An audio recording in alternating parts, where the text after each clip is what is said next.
Hello class 9th students. तो देखिए, वादे के मुताबिक हम फिर से हाजिर हो गए। हमने आपसे वादा किया था हम आएंगे अगली बार बादलों के साथ। तो आज हम उन्हीं बादलों के साथ प्रकट हुए हैं। कविता है हमारी मेघ आए, जो कविता आपकी पूरी तरीके से मानवीकरण अलंकार से भरी हुई है।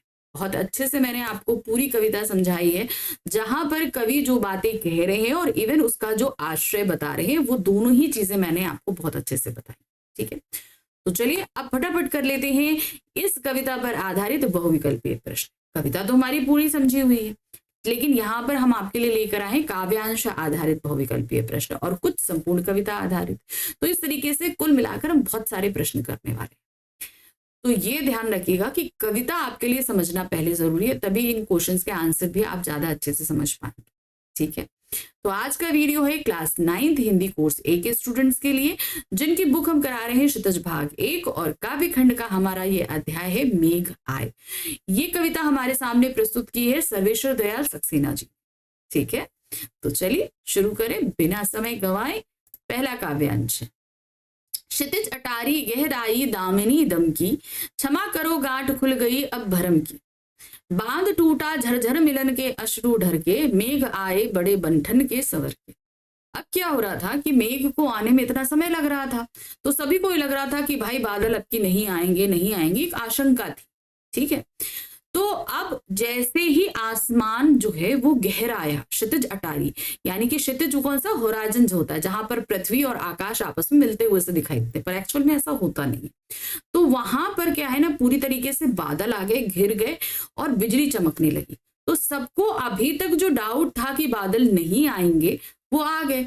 तो उसी तरीके से बादल की जो प्रियतमा बेल थी, उसने भी बादल से क्षमा मांगी कि अब हमें जो है क्षमा कर दो, मुझे एक डाउट था, एक भ्रम था कि तुम नहीं आओगे, वो भ्रम मेरा दूर हो गया और मैंने तुम्हारे ऊपर संदेह किया, इसके लिए मुझे क्षमा करना। और जैसे ही बेल और बादलों का मिलन हुआ, तुरंत ही जो है उनके अश्रु, मिलन के अश्रु यानी कि खूब झमाझम बारिश होने लगी। और इस तरीके से क्या हुआ, मेघ बड़े बंठन के जो सवर के आए थे, उनसे उनकी नायिका का मिलन हो गया। अब इस पर 5 प्रश्न है। पहला प्रश्न देखिए क्या है, मेघ रूपी प्रेमिका का मिलन जब अपनी प्रियतमा से हुआ तो कैसी प्रक्रिया हुई। तेज हवाएं चलने लगी, धूल भरी आंधी आने लगी, खुशी के कारण उनकी आंखों से वर्षा रूपी आंसू बहने लगे, या तालाबों में पानी भर गया। तो क्या हुआ था, वर्षा रूपी आंसू ढरके थे ना, तो यहां पर सही क्या है आपका गा ऑप्शन। नेक्स्ट आते हैं, क्षमा करो गांठ खुल गई अब भरम की पंक्ति का आश्रय क्या है। मेघ अपनी प्रियतमा से मिलने आए या नहीं, लोगों को इसका भ्रम था। बिल्कुल सही है। वर्षा होगी या नहीं, लोगों को इसका भ्रम था। लोगों को इसका भ्रम था कि इस वर्ष अधिक वर्षा होगी।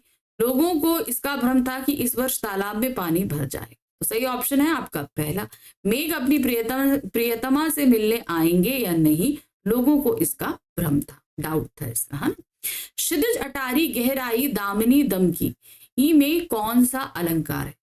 अब कौन सा अलंकार है, ठीक है, क्षितिज अटारी।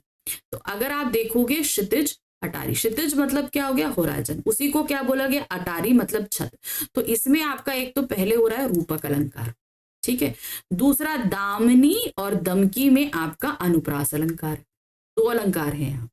ऑप्शन में चलते हैं, यहाँ पर रूपक अलंकार तो हमारा दिया नहीं गया है, तो क्षितिज अटारी में जो रूपक अलंकार है वो तो हम यहाँ पर नहीं दे सकते, लेकिन हाँ ऑप्शन में अनुप्रास अलंकार दिया गया है, तो उसे हम टिक कर सकते हैं, अनुप्रास।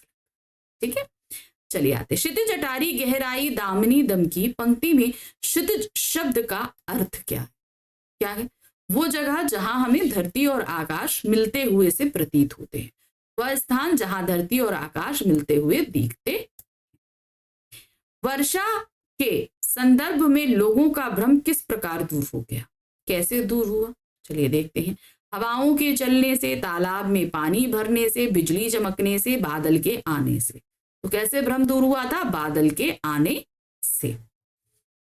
अब आगे दूसरे काव्यांश में, यहां क्या दिया गया है, बूढ़े पीपल ने आगे बढ़कर जुहार की, बरस बाद सुधलीनी बोली अकुलाई लता ओट हो कीवार की, हर्ष आया ताल लाया पानी परात भर के, मेघ आए बड़े बनठन के संवर के। अब यहाँ कवि क्या कह रहे हैं? कवि ने क्या कहा, जिस तरीके से घर में कोई मेहमान आता है जब, तो घर के सबसे बड़े व्यक्ति जो हैं वो उनका स्वागत करते हैं। तो गांव में सबसे बुजुर्ग कौन है? बूढ़े पीपल। तो उन्हें सबसे वरिष्ठ सदस्य की संज्ञा दी गई है। तो बूढ़े पीपल ने सबसे पहले जो है बादलों का स्वागत किया। अब इसके बाद क्या है, जो लता रूपी नायिका है वो क्या है, दीवार की ओट में, दीवार के किनारे दरवाजे की ओट में खड़े होकर बादल से कह रही है कि तुम्हें 1 बरस बाद मेरी याद आई। और इस तरीके से जब मेहमान आए तो तालाब भी बहुत खुश हुए, बादल आए तो तालाब खुश हुआ कि भाई मेरे तालाब में पानी भर जाएगा। तो तालाब को घर का एक सदस्य बताया गया है कि किस तरीके से वो मेहमान के पैर धुलवाने के लिए उसमें थाली में पानी भर के लेकर आया। अब इस पर प्रश्न है पहला, प्रस्तुत काव्यांश में कवि ने लता की तुलना किससे की है? मेघ रूपी मेहमान से, मेघ रूपी मेहमान की प्रियतमा से, या गांव की बहू या गांव की युवतियों से। तो किससे करिए? मेघ रूपी मेहमान की प्रियतमा से। लता रूपी प्रियतमा अपने मेघ रूपी प्रेमी से क्यों रूठ गई थी? क्योंकि वो आ नहीं रहे थे, 1 साल हो गया था ना, इसलिए। मेघ के बहुत दिनों के बाद आने के कारण, अत्यधिक आंधी चलने के कारण, तालाबों में पानी भरने के कारण, मेघ ना होने से पेड़ों के सूखने के कारण, तो क्या हुआ था, मेघ बहुत दिनों के बाद आए, इस वजह से थोड़ा सा प्रेमिका रूठ गई थी। प्रस्तुत काव्यांश की किस पंक्ति से यह ज्ञात होता है कि घर आए मेहमान का स्वागत सर्वप्रथम घर के बड़े करते? तो यहाँ पीपल ने जो किया था ना, पीपल ने सबसे पहले स्वागत किया था वो। बरस बाद सुधलीनी, हर्षाया ताल लाया पानी परात भर के, बूढ़े पीपल ने आगे बढ़कर जुहार की, बोली अकुलाई लता ओट हो की वार की। तो सही क्या है यहाँ पर आपका गा ऑप्शन, ठीक है। बूढ़े पीपल ने आगे बढ़कर जुहार की। बरस बाद सुधलीनी कहकर किसने मेघ को उल्हाना दी? किसने कही है? लता ने बोला ना। देखिए क्या है, नदी रूपी ग्रामीण युवती ने, लता रूपी मेघ की प्रियतमा ने। तो यहाँ पर खा ऑप्शन सही है। नेक्स्ट आते हैं, ताल मेघ के आने पर परात में पानी भर के क्यों लाया? ये एक भारतीय परंपरा भी है, मेहमानों के आने पर उनके पैर इसी तरीके से धुलाए जाते हैं ना, मेघ रूपी मेहमान के पैर धोने के लिए। बिल्कुल सही, तो यहाँ पर नंबर 1 पर टिक करेंगे। नेक्स्ट आते हैं, पेड़ झुक झांकने लगे गर्दन उचकाए, आंधी चली धूल भागी घाघरा उठाए, बाकी चितवन उठा नदी ठिठकी घूंघट सरके, मेघ आए बड़े बनठन के संवर के। तो यहाँ क्या कह रहे, पेड़ झुक झांकने लगे गर्दन उचकाए। अब बहुत तेज हवा चलती है तो क्या होता है, पेड़ नीचे होते हैं फिर खड़े होते हैं, तो ऐसा लगता है ना कि गांव में ऐसे कोई आया तो ऐसे उचक उचक के देख रहे। तो यहाँ पर उनको सिमिलर किया गया है कि पेड़ जो है वो गर्दन उचका उचका कर देख रहे हैं किसको? बादलों को। आंधी चलने लगी, हवा तेज चलती है तो आंधी चलती रही, और धूल जो है वो ऐसे सर्कल में घूमने लगती, तो जैसे लगता है वो अपना घाघरा उठाकर भाग रही।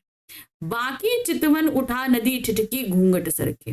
अब पूरा सभी का मन जो है वो बहुत ही ज्यादा उत्साहित हो गया।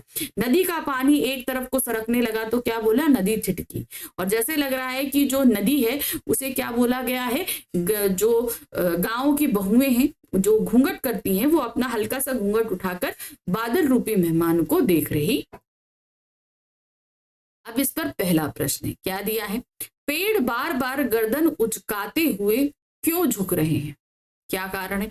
हवा चलने के कारण, धूल उड़ने के कारण, अत्यधिक फलों के कारण, या नदी के ठिठकने के कारण? भाई हवा इतनी तेज चल रही है तो ही तो पेड़ नीचे हो रहे हैं ऊपर हो रहे हैं, तो क्या है? हवा चलने के कारण।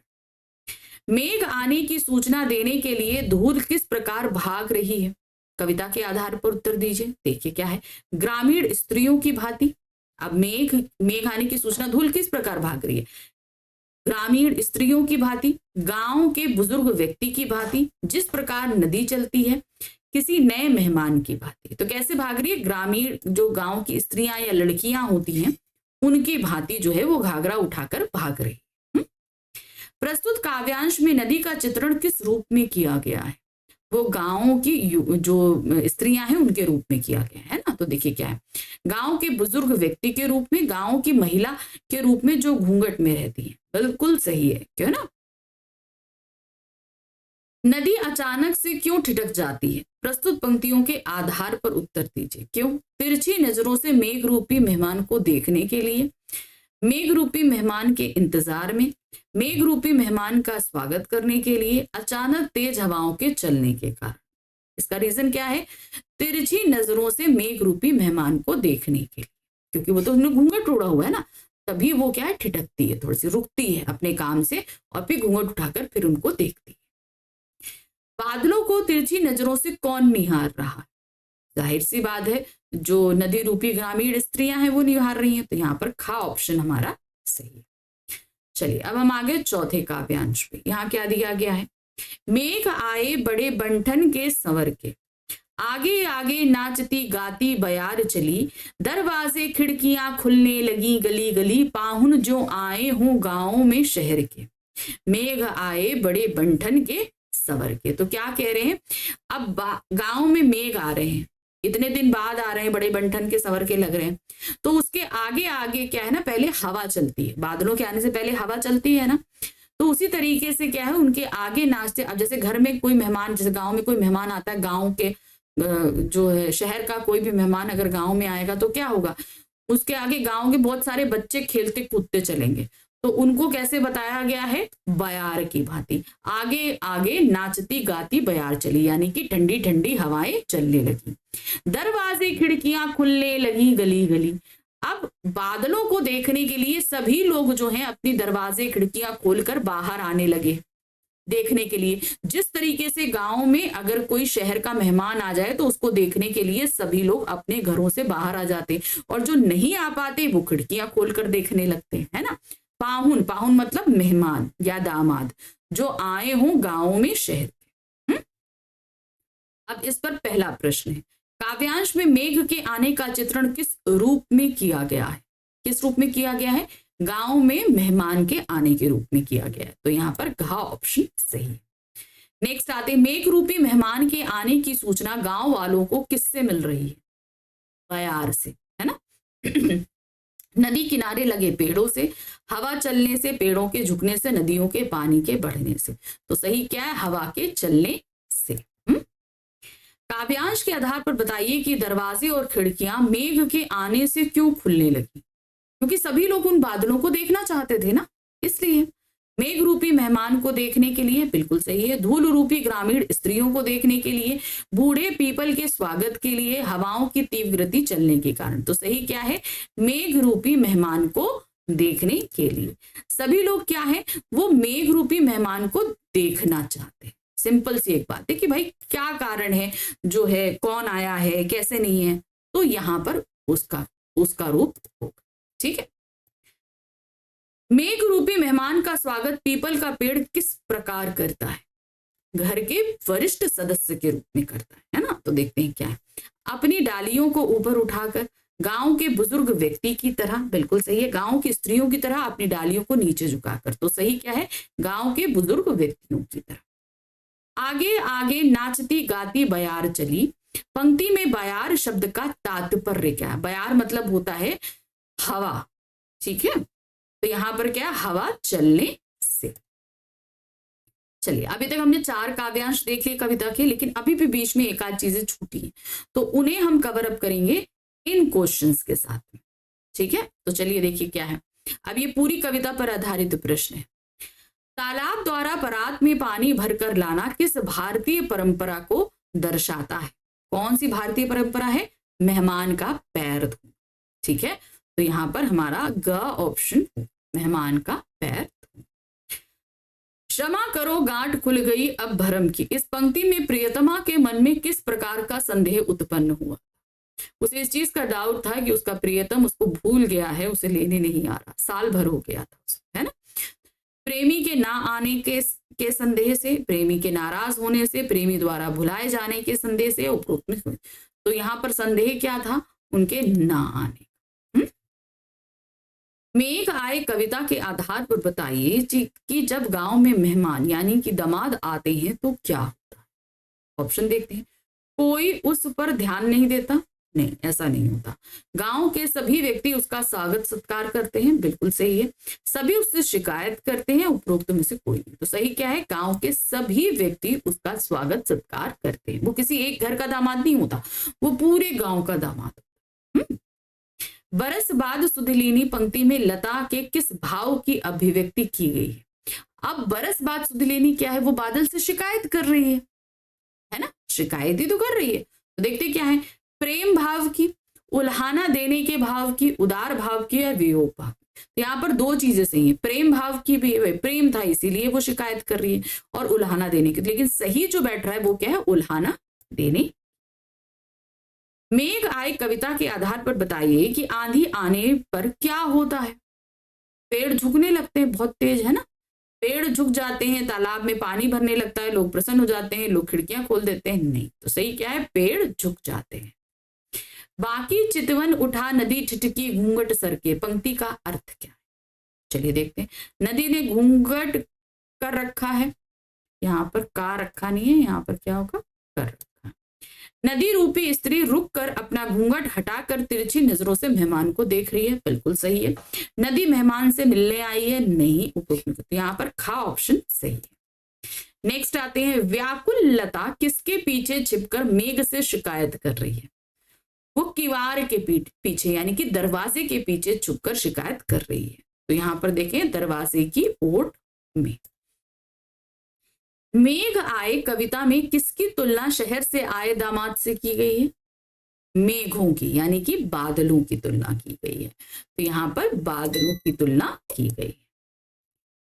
नेक्स्ट आ जाते हैं, गांव आए मेहमान को देखकर कवि को कैसा प्रतीत हो रहा है? किस तरीके का प्रतीत हो रहा है? देखिए, एक ऐसा मेहमान जो सज धज कर शहर से आया हो, बिल्कुल सही। तो यहाँ पर का ऑप्शन लगा देंगे। नेक्स्ट आते हैं, मेघ के आने पर हवा कैसी प्रतिक्रिया करती है? हवा कैसे करती है? आगे आगे नाचते गाते चलती है ना। तो सही क्या है आपका का ऑप्शन। तो देखिए, इस तरीके से खत्म हो गया हमारा ये अध्याय मेघ। ठीक है, अब हमारे पास में कौन सा अध्याय बचा? बच्चे, यानी कि वो बच्चे जो अपनी पढ़ाई खेल सब कुछ छोड़कर काम पर जा रहे हैं। तो उनके साथ हम मिलेंगे अपने नेक्स्ट वीडियो में। लेकिन तब तक फटाफट चैनल को लाइक करिए, सब्सक्राइब कीजिए, शेयर कीजिए, और कोई भी आपको क्वेरी हो या कोई भी चीज हो, आप कमेंट बॉक्स में कमेंट ड्रॉप कर सकते हैं। ठीक है, अब हम मिलेंगे अगली बार अगले अध्याय के साथ। Thank you for watching, bye bye.